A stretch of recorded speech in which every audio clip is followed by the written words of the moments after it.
Look, are you a business owner out there feeling stuck on how to grow your business without losing your mind or your weekends?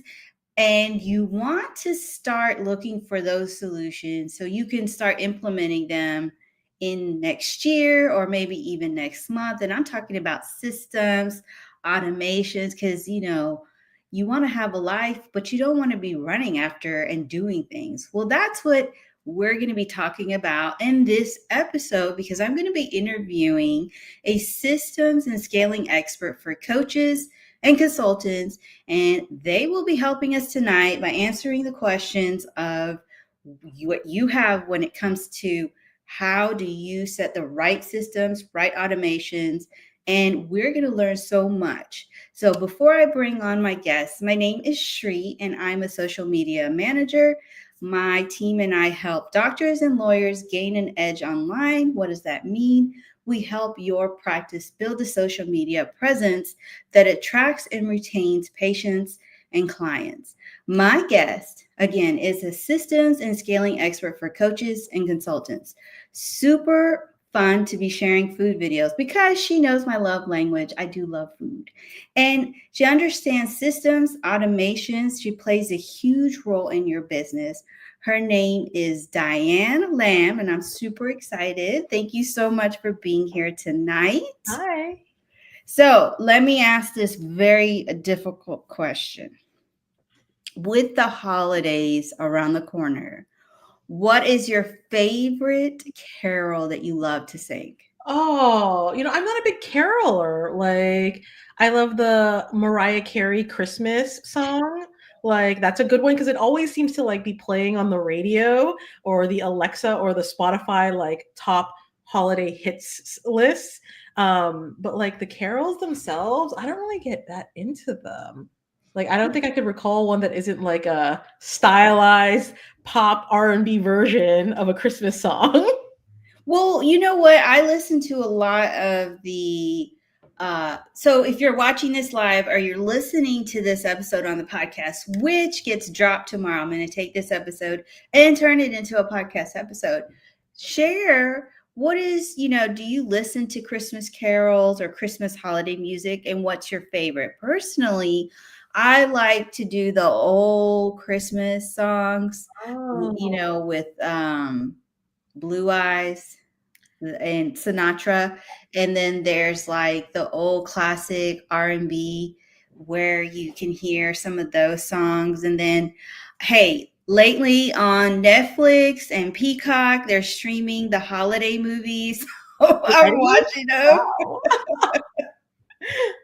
But I know you guys aren't here for that. You want to know, like, hey, I'm starting to plan for 2025, or I'm actually just getting tired of the way things are going in our business. So let's get into this conversation with Diane. So, look, before you got into working on helping businesses and being able to set up these systems and the foundations, what were you doing before that? I mean, this was always the work that I was doing, right? So even in my corporate career, where I was in corporate for 13 years, I was still always the person where we're like, we got to figure it out. We got to figure out how we're going to make this work. We have to figure out how we're going to turn this department around.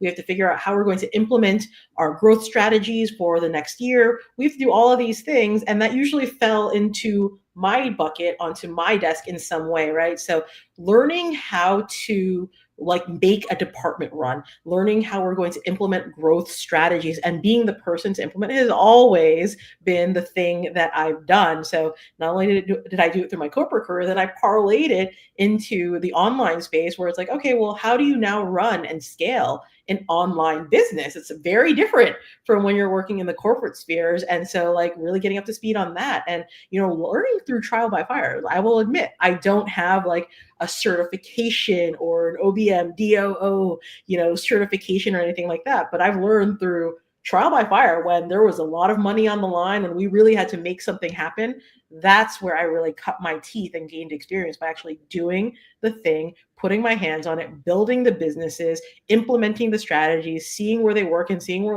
you know what? I can already say these are the areas that I know we're always going to be challenged by, that we're going to run into blocks. So these are the things that we need to get ahead of. So let me ask. Now you're working for a business, you're working for a company, large corporation. At what point did you say, you know what, I want to take this project on? Because that's like always the interesting. What was that first project? The first project of when I left my business, or No, when no, I no, left no. corporate. When you were like, learning how, look, this is not working. This system is not Oh, working. no, no, there was no I take it on. It was like given to me, right? So I will tell you that like so I worked in finance. I had a finance degree. I went to work on Wall Street, but I was not a very good broker. I was not a very good banker. Like I was like entering trades really stressed me out. I wasn't very fast to work the order. You got to be able to hit all the bids and you got to be fast on the keyboard.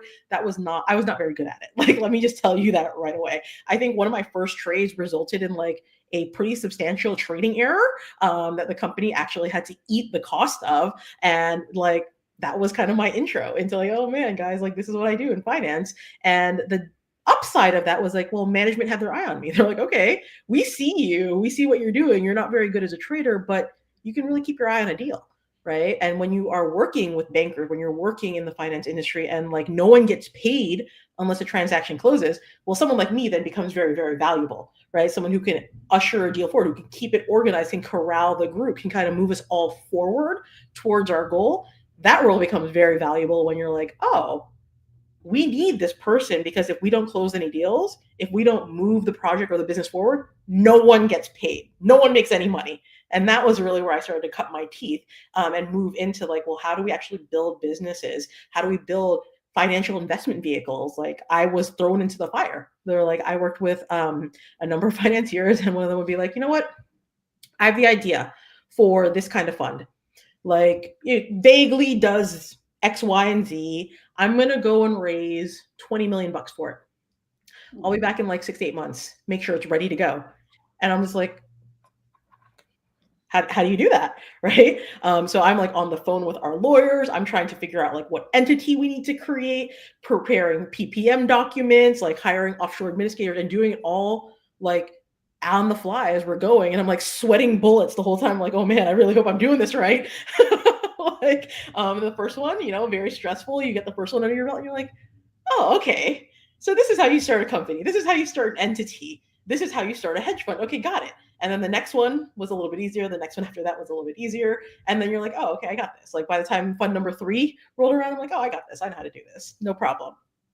I'm hearing you talking, and I'm like, I'm even getting stressed out, which then comes to this because you've done it for bigger corporations. Now let's scale it back, and let me ask you, at what point did you decide that you don't want to do it for someone else?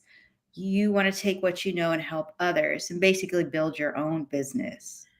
I actually used to tell people I never want to be an entrepreneur, because when I was in finance and when I was working with a lot of the people in this industry, they were entrepreneurs, right? They owned their book of business. They made money based off of their transactions. So you only eat what you kill.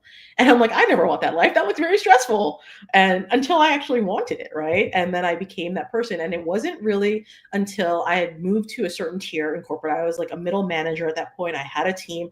And then I realized it's like, oh, this is no longer, the game we're playing is no longer about how well I perform. It's no longer about how well my team performs. This is all about how well I play the game. How well like I can like make you feel like you have all the best ideas, that I'm just doing everything for you, right? And that's where I was like, oh, is this what I'm going to do with the rest of my life? Just like continue to play this game and climb that ladder. And honestly, like I was torn on whether or not I could do it, but to be truthful, I was probably a little bit on the edge of burnout. And I got to the point where I was actually like probably already in the state of burnout. And I put in a PTO request. And it was like, well, I think we need to come back to this. I think we need to come back to this in a little while. And I was so angry. I was like, I need this PTO. I'm living my life for this 15 days of PTO. You need to give me my PTO or I'm going to lose it. Like kind of feeling, because like that maybe I'm like I was probably more burned out than I let myself believe. But when that request was like denied or pushed to the back burner, I was like, okay, I see you. I see what's happening here. And I immediately was like planning my getaway, my exit strategy. And I was like, I'm going to start my own business so I can have unlimited PTO. I'm going to travel all the time. That was like my out strategy. It was so petty, but that's what pushed me, is what I needed really to like either make the decision of like, hey, I'm going to stay and I'm going to learn how to play this game and I'm going to swallow my pride and I'm going to bite my tongue, or I'm going to do something else. And that actually led me to doing something else, doing this. Right. And so, in a lot of ways, I'm very thankful for that moment. And we're thankful too, because if you didn't leave what you had, which is sometimes hard because we're so scared to leave our 9 to 5. I had a 9 to 5, I was laid off. You created an exit strategy, which is, for anybody who's out there that is thinking about leaving their 9 to 5, what is your exit strategy? And so we're actually going to dive a little bit deeper, because this is the time of year where people, I've kind of mentioned it, previously, but this is a time of year to start plan for your 2025 if you haven't already. Some do it at a different time. However, what are some operational challenges you have seen with your current or past clients when it comes to, they're trying to scale? There are so many challenges. I will say one of the big ones, I mean, because like having a business itself is challenging, right? You're going to be pulled in a million different directions, and just knowing where to put your time, energy, and resources, because it is so finite, is probably one of the biggest challenges. And I see it across the board. I see it at every single level, no matter what, whether you are like, at 7 figures and going further, or you're like, hey, I'm just starting out, like, being very like rationing your time and your energy to different things is a place where I see a lot of business owners really like start to feel the pressure and the burn, right? More so at the beginning stages when you just have fewer resources to allocate and it seems like you got to do everything. And so one of the places that I really start to focus in on is like, well, what are the things that you are doing that are actually like not a good use of your time, where you are just not an expert, where you don't know what you're doing and you actually have no interest in learning it. For me, that was my website. Like I thought, wow, I'm a really smart person. I worked in finance. Like I have a degree. I have all this experience. I can build a website. And I'm going to build it on WordPress because Beyonce has her website on WordPress. And I'm going to figure out how to do HTML and CSS and all these things. How hard could it possibly be? Oh my God. I spent hours on the phone with tech support, Googling, YouTube videos on how to like change border sizes and colors, all of these hours, like me working in the dark in my living room after hours, after my very demanding corporate job, trying to put together this very, very basic WordPress website.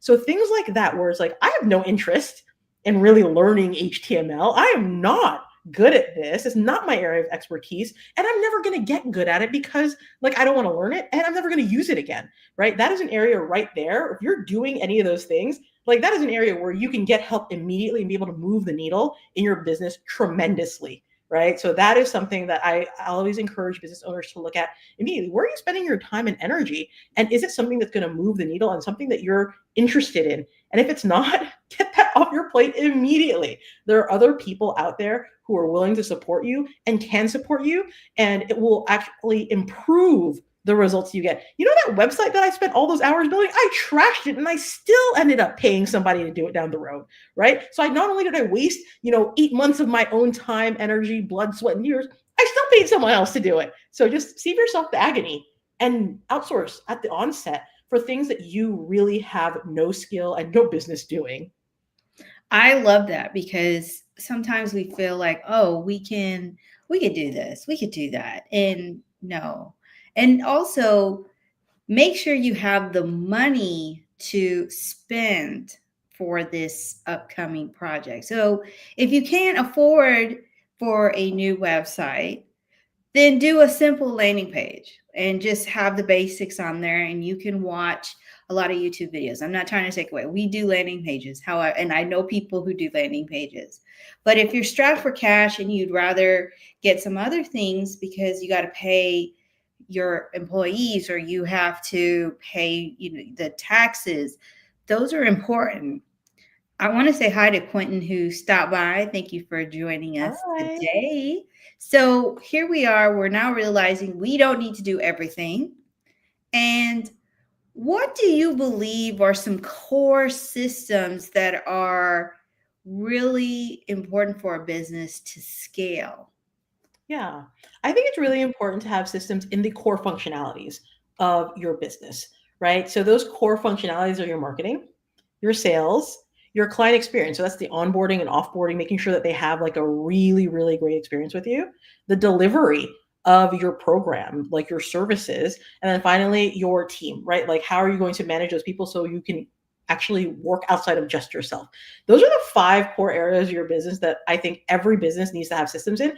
And like, yes, we can drill down and really talk about specific systems, but those specific systems within those categories are really customized to your business, right? Like, I'm never going to say like, oh, well, if you have a marketing system, everyone needs a launch system, because not everyone launches, right? Like, or you need a funnel. If you sell a super high ticket program, I'm probably not going to recommend any kind of funnel systems within your business, right? Unless you actually have those lower ticket products served in there. So with a lot of business owners, I'm saying first take a look at all of your core functionalities, right? Make sure look at your marketing, look at your sales, look at your client experience, look at the delivery of your programs, and see like, hey, am I the only person that can put my hands on these and do this work? Or are there things that are just like, I don't like how much time I'm spending here in this part of my business. I don't like how much effort was required for me to keep this going. This thing just stops whenever I take my hands off of it, right? Those are very clear indicators that there are probably some parts of that function that need systemized support. And then I would take it a step further and ask people like, what are you doing in that function? What is your process right now? Do you like it or do you not like it? Are there different results that you want to get? And then I would build the system based off of that end result, right? Like, because who cares? I don't care about what you're doing right now. If you don't like it and it's not getting you the results that you want, let's reverse engineer it from like, well, if you say, I never want to create a piece of marketing content.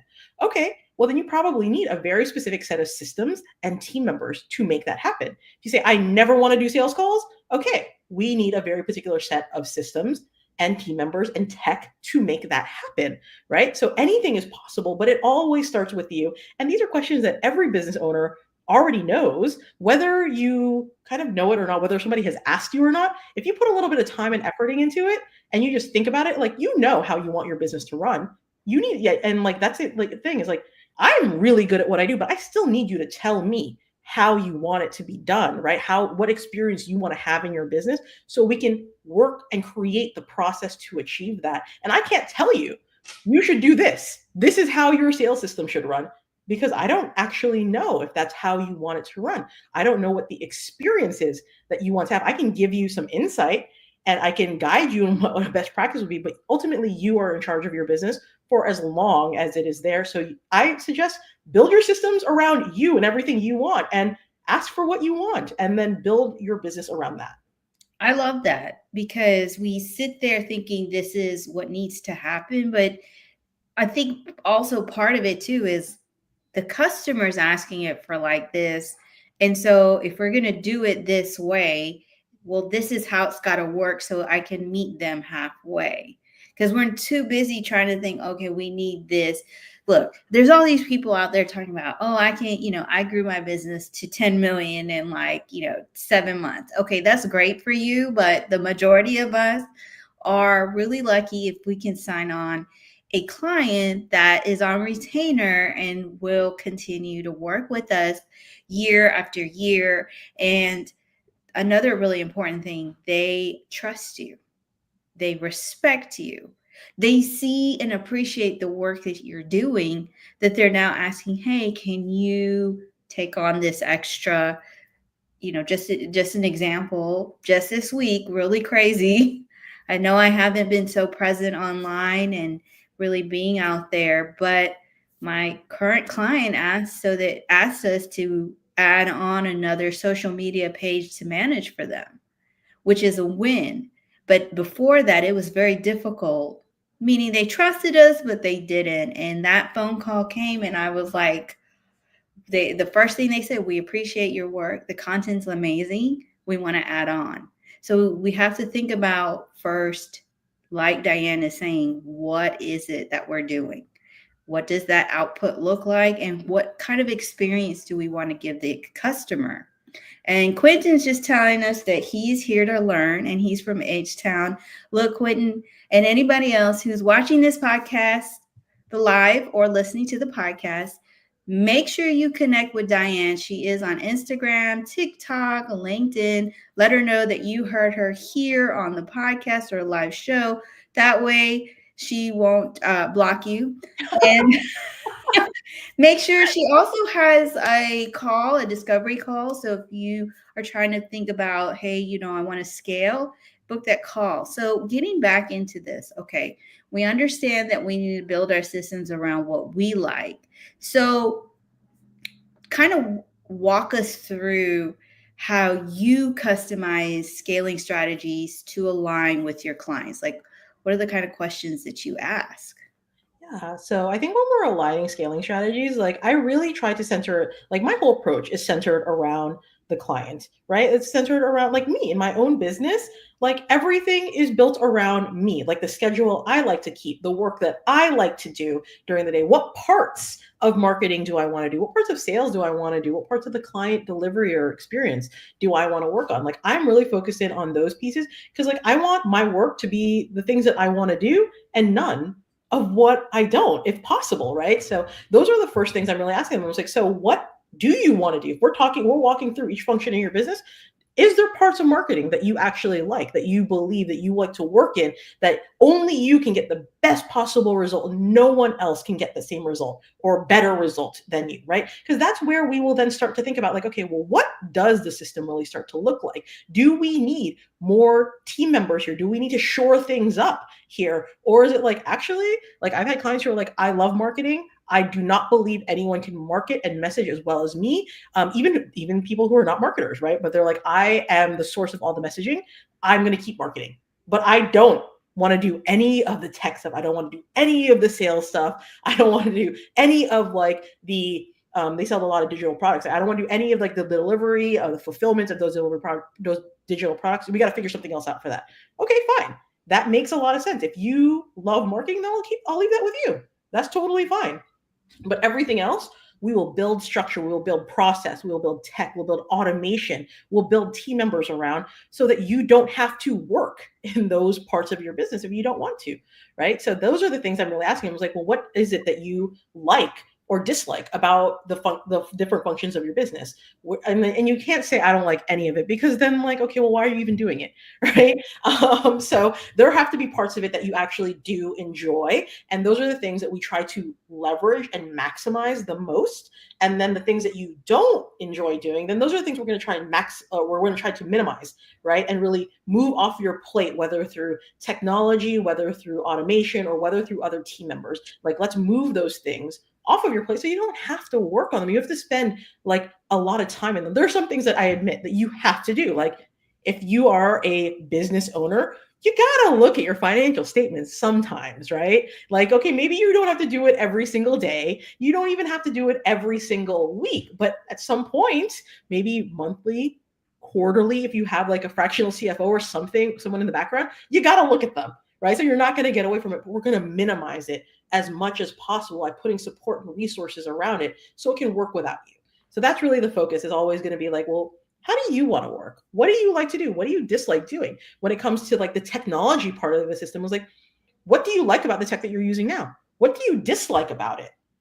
What feels more intuitive to you? Like, these are all things that I'm asking the client so that we can really shape the entire business around them, shape all of their systems, all of their technology, all of their automations around them. And that's how they end up with businesses that actually support them, instead of them being like, oh man, my business just feels like another job, or like I have to run my business. Well, when you build it with you in mind, with your desires and how you want to operate at the center of it, then your business actually supports you and not the other way around. I will put a caveat. We all have to do things that we don't like, no matter what business. Yes. You can have a team to do certain things, but you always end up doing things because there are just certain things as a business owner you have to do. Like, it's not the responsibility of anybody else, because at the end of the day, this is your business. And so remember why you left what you were doing or why you created the business, but you also have to do the things that you don't like, maybe hate, and we all do, but that's just what we have to do. But again, working with Diane, helping you create those systems, those automations, that's the first step by saying, you know what, I need help. And I know I don't want to be stuck, because what you don't want to do is get burnt out. And so, what is some advice that you can share for some of us who are feeling that burnout or not sure when it comes to their business? And how do you walk your clients through it? Burnout is a tough, tough place to be in. I have experienced burnout 4 separate times. So I know exactly what it's like, and it is not fun, right? And I find that personally, I have been very reactive when I'm in that state of burnout. I'm like, shut it down, tear it all down, let's start over, right? Like that has been kind of like my approach when I'm in those like places where I'm so tired, where all I can do is like stay in bed and like get out just to do the bare minimum to keep things going and then go right back to bed, right? It's not a fun place to be in. And if you are already in that place, from my personal experience, like I don't know that there's really any way to solve it other than to really go through it in those moments, to find ways that you can remove the burden from your workload, which I know is a very challenging like situation to be in, because it's like, yes, we still have to generate income, we still have to make money, right? And so like it's a hard balance where I'm like, it's really, really tough. If you're already in that state of exhaustion, I would say to remove all of the I would remove all of the offers that are really not like your favorite things to do. I would focus on pushing the things that you do love, like selling the things that you do love so you can continue to generate income, and to really lighten your workload as much as possible, knowing that like, hey, I don't need to show up every single day on social. I don't need to post every single day. I don't need to sell every single day, and really reduce your workload as much as possible and to focus in on a few key revenue drivers just to keep the business going more than anything else, because like you need recovery time, right? And I think probably one of the reasons why I went through so many bouts of burnout was not just because I was like on my hustle and on my grind, but because I was always on to the next idea before I even fully recovered from burnout, right? And then I was like, oh well, I need to make more money, and like, you know, I need to rebuild my business. I don't like not having one as an entrepreneur, so like we got to go build the next thing, right? So that moving on too quickly into the next idea, the next business, is probably like I was probably still burned out when I moved on to the next thing, and then I burned out again, and then I moved on to the next thing, and I was still kind of battling burnout. So like that's been a cycle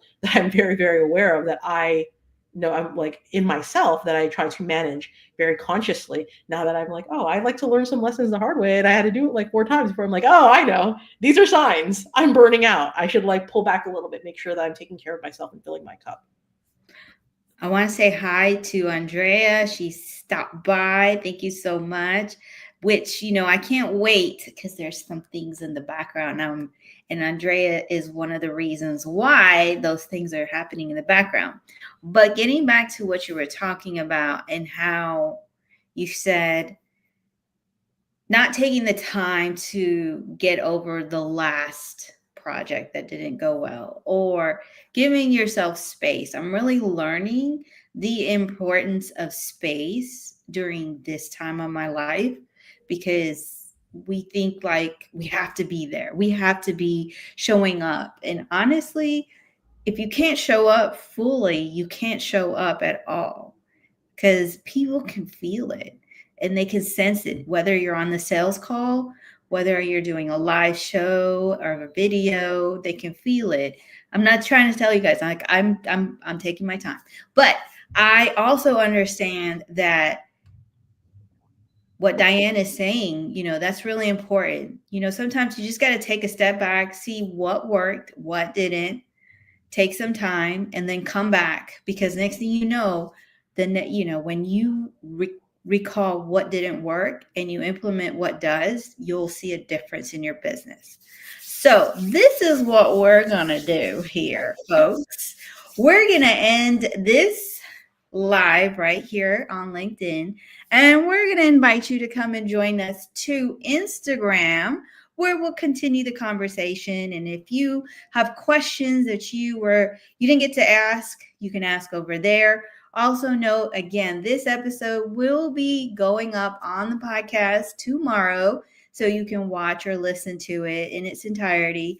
And again, I highly suggest you connect with Diane. She is on all the platforms, and let her know that you heard her, saw her, and she on my show, this podcast, and let her know so that she won't block you. I always say that, but I'm being real. Like, so, that's a really good way to connect with people. Tell them, hey, when you talked about burnout, it resonated with me, and I would love to connect with you.